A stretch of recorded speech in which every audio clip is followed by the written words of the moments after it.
Enter the hero of our story, slow cooker butter chicken. Now, don't let the name fool you. This dish is more than just butter and chicken. It's a love affair between tender chicken thighs and a symphony of spices that will make your taste buds dance the cha-cha. So, grab your apron, unless you're like me and prefer to live on the edge with a splash of tomato sauce on your shirt. And let's get cooking. First things first, we're using 3 pounds of boneless, skinless chicken thighs. Why thighs, you ask? Because they're juicy, flavorful, and don't dry out like some other chicken parts we won't name. Cut these bad boys into bite-sized pieces because we want every bite to be a flavor explosion. Next, we're diving into the spice cabinet. Grab your garam masala, cumin, coriander, turmeric, paprika, and a pinch of cayenne pepper. Don't forget 2.5 to 3 teaspoons of kosher salt.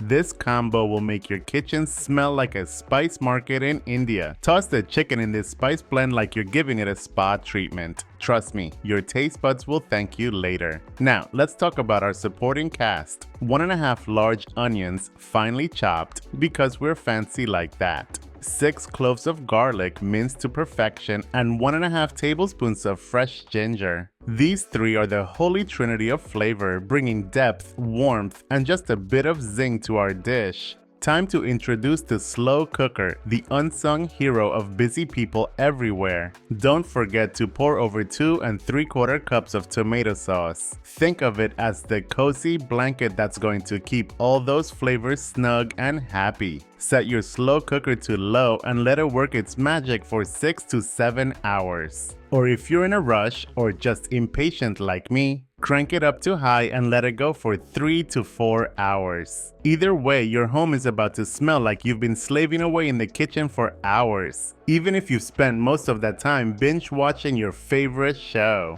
Now, here's where things get rich. Literally, about 30 minutes before you're ready to serve, stir in 1 3/4 cups of heavy cream or coconut milk, depending on whether you're feeling indulgent or virtuous, and 6 tablespoons of unsalted butter. Oh yeah, we're not skimping on the good stuff. Let it simmer together until everything is creamy and dreamy. Garnish with a sprinkle of fresh cilantro because we're classy like that. Finally, it's time to plate up. Spoon this luscious butter chicken over a bed of fluffy basmati rice or scoop it up with some warm naan. And voila, dinner is served. And hey, if you want to impress your friends by pretending you spent all day in the kitchen, your secret is safe with me. Just don't forget to head over to kelvinskitchen.com for the full written recipe, because you're definitely going to want to make this one again and again.